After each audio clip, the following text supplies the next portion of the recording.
केंद्र सरकार इन दिनों आज़ादी का अमृत महोत्सव मना रही है। 75 सप्ताह तक चलने वाले इस कार्यक्रम के दौरान हम आज़ादी के जननायकों से नई पीढ़ी को परिचित करा रहे हैं। आज़ादी के सफर के आज की कड़ी में हम बात कर रहे हैं स्वतंत्रता सेनानी और अर्थशास्त्री जोसेफ चेल्लादुरै कुमारअप्पा के बारे में।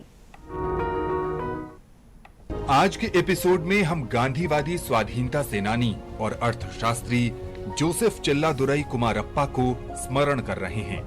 उनका जन्म 4 जनवरी 1892 को तंजावुर में हुआ था। अर्थशास्त्री के रूप में कुमारअप्पा का विश्वास था कि मानव धन सृजन का एजेंट मात्र नहीं है, बल्कि वो राजनीतिक, सामाजिक और नैतिक जिम्मेदारियों के साथ अनिवार्य रूप से समाज का सदस्य है। उनके निबंधों ने महात्मा गांधी का ध्यान आकर्षित किया, जिन्होंने कुमारअप्पा को रचनात्मक कार्यकर्ता बना दिया। 1931 में कांग्रेस के कराची अधिवेशन में कुमारअप्पा को ब्रिटेन और भारत के बीच वित्तीय दायित्वों के विस्तृत अध्ययन के लिए प्रवर समिति का संयोजक चुना गया।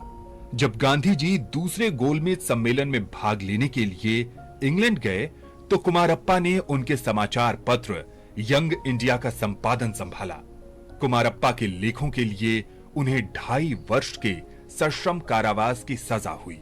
जेल से रिहा होने पर कुमारअप्पा ने 1934 में बिहार में भूकंप राहत कार्य के दौरान वित्तीय सलाहकार के रूप में डॉक्टर राजेंद्र प्रसाद और जमनालाल बजाज की सहायता की।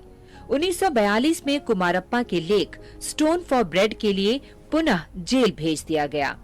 1946 में कुमारअप्पा ने स्वावलंबन के सिद्धांतों के आधार पर ग्रामीण उत्थान के लिए विस्तृत योजना तैयार की। 1948 में जब महात्मा गांधी की हत्या कर दी गई तो कुमारअप्पा को इतना गहरा सदमा लगा कि उनकी दोनों आंखों की रोशनी चली गई। सौभाग्य से कुछ दिन के बाद उनकी आंखें फिर ठीक हो गई। स्वतंत्रता के उपरांत कुमारअप्पा ने राष्ट्रीय हित में विभिन्न मिशन पर दुनिया भर की यात्रा की। बाद में वे राजनीतिक जीवन से सेवानिवृत्त हो गए और मदुरै जिले के गांधी निकेतन में बस गए। 30 जनवरी 1960 को कुमारअप्पा का निधन हो गया। महान राष्ट्रवादी को विनम्र श्रद्धांजलि।